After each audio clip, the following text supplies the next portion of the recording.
Welcome to the Deep Dive. Today we're tackling a really fundamental topic, carbohydrates. For you, our listener in the nursing field, this means, well, getting a clear picture of how they're categorized, where they come from, what happens in the body, and the recommendations. Think of it as your shortcut to the core knowledge you'll need. We're drawing on key learning objectives around carbs, really hit the main points. So to start us off, there's just so much info and maybe misinformation swirling around about carbs. What's something you've bumped into that felt maybe a bit confusing or just not quite right? That's a great question. I think what often strikes me is how much people tend to oversimplify carbs. They might just think sugar or starch, but the reality, and our core material really highlights this, is that it's this huge spectrum. We're talking everything from like single sugar molecules all the way to these complex chains. It's definitely more nuanced than it first appears. Okay, let's dive into that spectrum then. Our first big area is understanding how carbs are classified. So what are the basic building blocks? Right. So at the most basic level, carbohydrates are made of carbon, hydrogen, and oxygen atoms. They're arranged to form these simple sugar units. And these units can then, link up to create all the different types of carbs we eat. Those types generally fall into simple and complex, right? Let's start with the simple ones. Who are the main players there? Exactly. Simple sugars are either monosaccharides, those are single sugar molecules, or disaccharides, which are two joined together. The key monosaccharides, the single ones, are what we call hexoses, 6 carbon atoms. There's glucose, which is just absolutely vital. It's our blood sugar, and it's a part of all the disaccharides and the complex carbs, too. Then you've got fructose, that's the sweetest one, found in fruits, honey, and high fructose corn syrup. And finally, galactose. You don't usually find much of it on its own in food, but it links with glucose to make lactose, which is milk sugar. Okay, so those are the singles. Now, what about the doubles, the disaccharides? How do they come together? Right. So a disaccharide forms when one glucose molecule bonds chemically with another monosaccharide. Sucrose is probably the one everyone knows best. That's table sugar. It's 1 glucose plus 1 fructose. You also find it naturally in some fruits and veggies. Then there's lactose, milk sugar. Interesting because it's really the only carb from an animal source in our usual diet. That's glucose and galactose linked up. And lastly, maltose, which is just 2 glucose molecules together. Not common in foods by itself, but it pops up during malting, like for beer and when we digest starch. Got it. So simple sugar is often sweet, digested pretty fast. Now, the complex carbs, the polysaccharides, what makes them different? Okay, complex carbohydrates or polysaccharides are basically just long chains. Lots and lots of glucose molecules linked together. What's kind of interesting is even though they're made of sugar, they don't taste sweet. Their size, it's just too big to trigger those sweet taste receptors on our tongue like the smaller sugars do.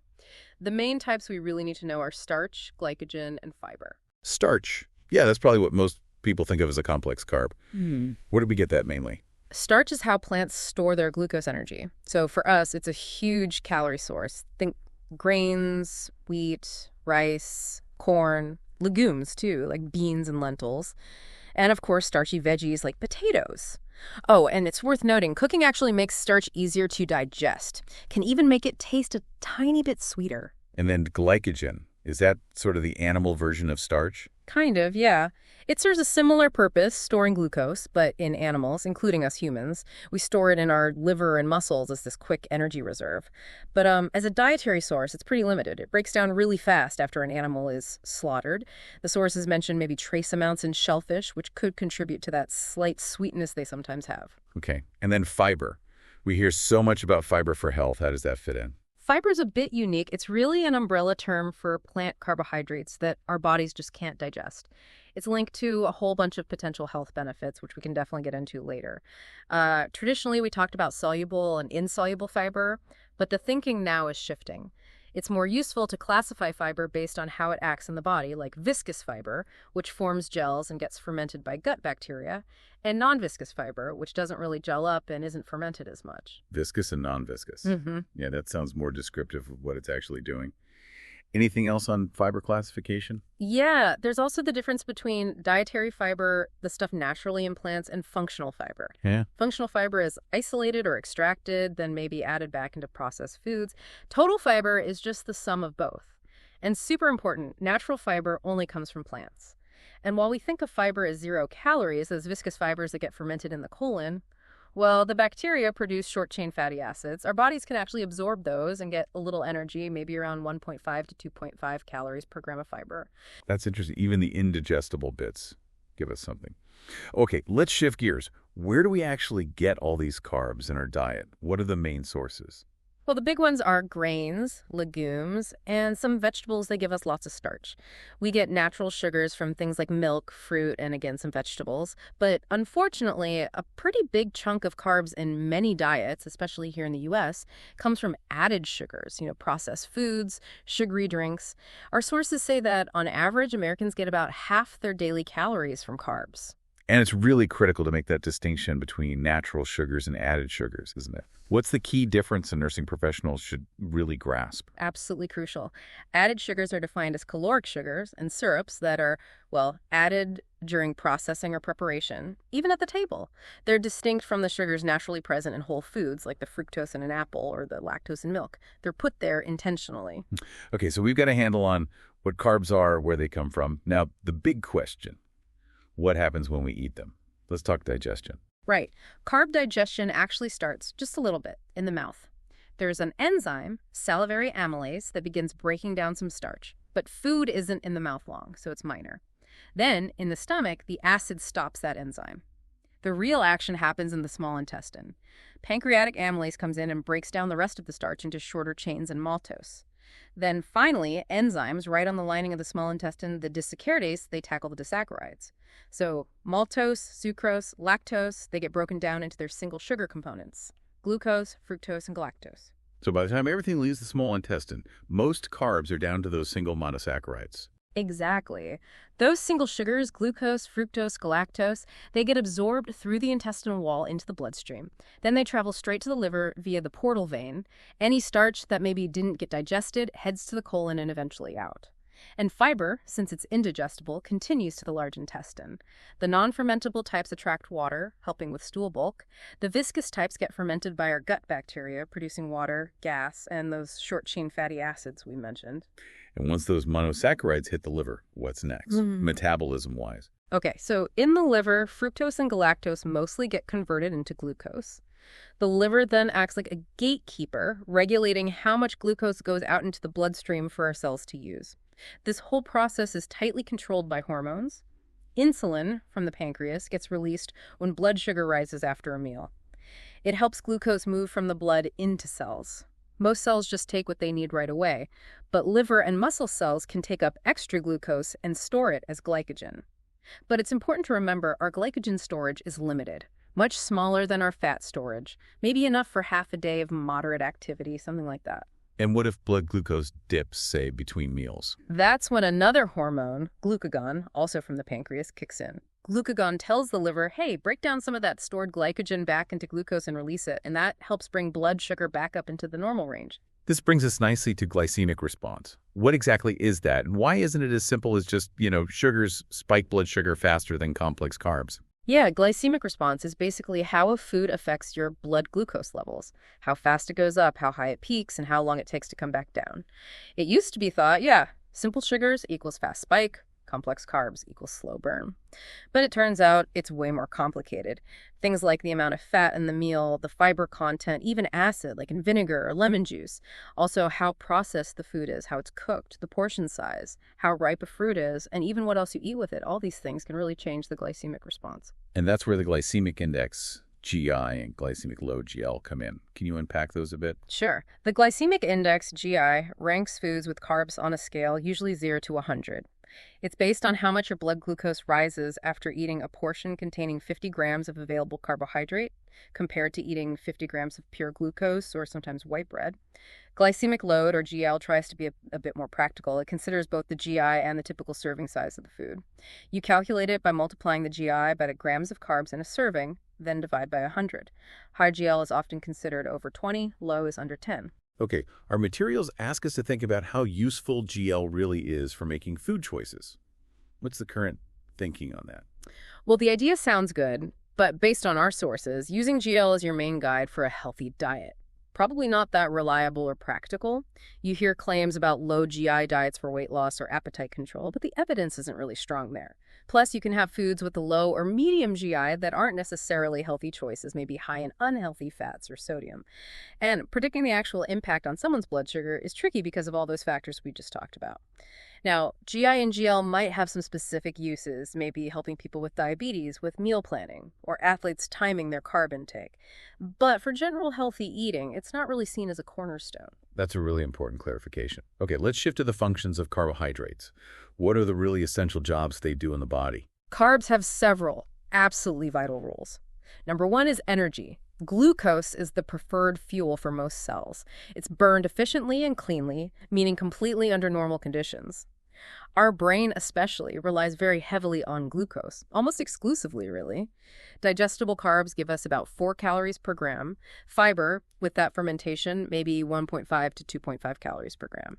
You mentioned earlier that carbs have a protein-sparing effect. Can you explain that a bit more? Absolutely. If you eat enough carbs, your body has plenty of glucose for energy. This prevents it from needing to break down protein, like from your muscles, to make glucose for fuel. So carbs spare the protein to do its other critical jobs, building tissues, making enzymes, hormones, all that. This is super important when protein needs are high, like during healing, pregnancy, or lactation. Basically, if you have enough carb fuel, your body doesn't have to cannibalize its valuable protein structures. And what about preventing ketosis? What's the link there? Okay, so our bodies burn fat for energy too, especially at rest. But to burn fat completely, we need some components that come from carbohydrate breakdown. If you don't have enough glucose coming in, fat burning kind of stalls midway. This leads to the buildup of ketone bodies. Now, small amounts of ketones aren't necessarily bad. Some tissues can use them, but too many leads to ketosis. If that gets severe, it can progress to ketoacidosis, causing things like nausea, fatigue, loss of appetite, dehydration, and electrolyte imbalances. Not good. Seems like balance is key. Are there other jobs for glucose besides energy and preventing these issues? Oh, yeah. Glucose isn't just fuel. It's also a building block. For instance, it's part of ribose, a sugar needed for RNA and DNA. Also, the carbon skeleton from glucose breakdown can be used to make non-essential amino acids, assuming you have nitrogen available. And finally, making fat. If you eat way more glucose than you need for energy and your glycogen stores are full, the excess can be converted to triglycerides and stored as body fat. But honestly, the body prefers to store fat that you eat as fat. Converting carbs to fat isn't its most efficient storage pathway. Okay, so we definitely need carbs. But how much? Let's touch on the dietary reference intakes. What are the recommendations for total carbs and fiber? Right. The RDA, the recommended dietary allowance for total carbohydrate, is 130 grams per day for adults and kids. That's based on the minimum amount the brain needs. But that's really a minimum. A more practical guideline for most people is the AMDR, the acceptable macronutrient distribution range. That suggests getting 45% to 65% of your total daily calories from carbs. For fiber, the AI, or adequate intake, is 14 grams per 1,000 calories consumed. That usually works out to about 25 grams a day for women and 38 grams a day for men. This fiber recommendation is largely based on its role in protecting against heart disease. But most Americans, we eat only about half the recommended amount of fiber. Big gap there. Wow, only half. That really leads us into our final focus area, carbs and health promotion, specifically pushing for whole grains and limiting added sugars. Our sources say Americans might get the right percentage of calories from carbs, but the quality often needs a major upgrade. What are the key takeaways here? Yeah, the two big messages are definitely switch from refined grains to whole grains and cut way back on added sugars. For grains, the goal is to make at least half your servings whole grains. But like we just said about fiber, most people aren't hitting that mark, which is a big reason fiber intake is low too. So remind us, what's the key difference between whole and refined grains? And what are some easy swaps people can make? Okay, a whole grain has all three parts. The bran, that's the outer layer full of fiber. The germ, the nutrient-rich embryo, and the endosperm, mostly starch. Refined grains have had the bran and germ removed, leaving mostly just the starchy endosperm. This means they lose a lot of fiber, vitamins, minerals, and those healthy phytonutrients. Now, in the U.S., refined grains are often enriched with some B vitamins and iron and fortified with folic acid, but they don't get everything back, especially the fiber. Easy swaps. Choose whole wheat bread instead of white, brown rice instead of white, whole wheat pasta, oatmeal or shredded wheat instead of sugary cereals. When reading labels, look for 100% whole wheat or 100% whole grain as the first ingredient. Be wary if enriched flour is high on the list. And just wheat flour doesn't mean a whole wheat. Good tips. And the other big push is limiting added sugars. Why is that so critical? Added sugars, well, they add taste, texture, help preserve food, sure. But nutritionally, they're often called empty calories. They give you calories, but very few, if any, essential nutrients like vitamins or minerals. The dietary guidelines recommend limiting added sugars to less than 10% of daily calories for everyone aged 2 and up, and ideally none for kids under 2. But average intake in the U.S. is way higher than that, often over 13%. And the biggest source, sugar-sweetened beverages, soda, juice drinks, sweetened teas. High intake is strongly linked to weight gain, type 2 diabetes, heart disease. It's a major health concern. So what are some practical, actionable things we can suggest for cutting back on added sugar? Some straightforward changes can make a huge difference. First, cut back on, or even better, eliminate those sugary drinks. Water, unsweetened tea, plain milk, much better choices. Be mindful of sweetened cereals, flavored yogurts, desserts, smaller portions, less often. Try relying on the natural sweetness of fruit when you get a sweet craving. And become a label detective. Look at the added sugars line on the nutrition facts panel. Also check the ingredient list. Added sugars hide under many names. High fructose corn syrup, sucrose, dextrose, molasses, honeys, maple syrup. Lots of them. Our materials also bring up sugar alternatives, sugar alcohols, and non-nutritive sweeteners. What are the pros and cons there? Okay, sugar alcohols, or polyols, think xylitol, sorbitol, erythritol. They're carbs, often made from sugars. They're generally less sweet than sugar, except xylitol, and have fewer calories. Big plus. They don't cause tooth decay because mouth bacteria can't ferment them well. They also have less impact on blood sugar. The downside: too much can cause GI issues, gas, bloating, diarrhea for some people. Then you have non-nutritive sweeteners, NNS, aspartame, sucralose, stevia, etc. These are synthetic or natural compounds with virtually no calories, but they're intensely sweet. They can help reduce added sugar and calorie intake, and they don't affect blood sugar. The FDA considers them safe within acceptable daily intake levels, ADIs. But the evidence for long-term weight loss or major heart health benefits just from using NNS, it's not super strong. Questions remain about whether people compensate for the saved calories elsewhere. And finally, just briefly, the link between carbs and dental caries or cavities. Key takeaway. Yeah, limiting added sugars is huge for preventing cavities. Sugars and starches stick to teeth and feed bacteria in your mouth. These bacteria produce acid, and that acid eats away at tooth enamel. It's not just the amount of sugar, but how often and for how long teeth are exposed. Sugary snacks between meals, sticky candies, those are tough on teeth. So strategies include balanced diet, limit sugary stuff, especially between meals, brush promptly, maybe choose sugar-free gum with xylitol or NNS after eating to boost saliva, and definitely use fluoride toothpaste. Wow, this has been incredibly thorough. A real deep dive into carbs, from the basic chemistry all the way to health recommendations.